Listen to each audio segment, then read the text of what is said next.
రాహుల్, ప్రియ ఇద్దరూ dining table దగ్గర కూర్చొని బిల్లులను చూస్తున్నారు.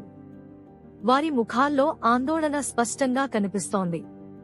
రాహుల్ తన ఫోన్ స్క్రోల్ చేస్తున్నప్పుడు తక్షణ రుణం, డాక్యుమెంటేషన్ అవసరం లేదు, గిరువు అవసరం లేదు, కేవలం నిమిషాల్లో 50,000 రూపాయలు పొందండి అని ఒక ప్రకటన కనిపిస్తుంది.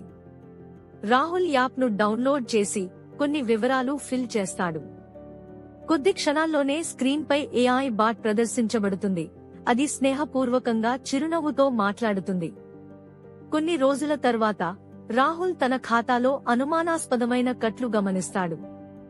తన ఫోన్లో చెక్ చేస్తే అతని రుణం మొత్తం రెట్టింపు అయిపోయిందని అర్థమవుతుంది.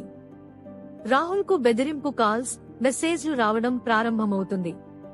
రికవరీ ఏజెంట్లు అతని మార్ఫింగ్ ఫోటోలను అతని కాంటాక్ట్స్ కు పంపుతామంటూ బెదిరిస్తారు. భయపడిపోయిన రాహుల్ రమేష్ వద్ద తన సమస్యను చెప్పుకుంటాడు. రమేష్ రాహుల్ను బ్యాంకు తీసుకెళ్తాడు.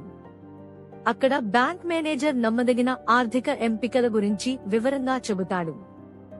రాహుల్ సైబర్ క్రైమ్ సెల్లో ఫిర్యాదు చేస్తాడు. కొద్ది రోజుల్లోనే అక్రమ రుణ యాప్ను తొలగిస్తారు. రాహుల్ మరియు ప్రియ ఇద్దరూ లివింగ్ రూంలో కూర్చొని తాము ఎదుర్కొన్న అనుభవాన్ని గురించి మాట్లాడుకుంటారు. రాహుల్ తన అనుభవాన్ని పంచుకునేందుకు కమ్యూనిటీ వర్క్షాప్లో చేరతాడు. కొన్ని నెలల తర్వాత రాహుల్, ప్రియ అప్పులు తీర్చుకుని ఆర్థికంగా నిలదొక్కుంటారు.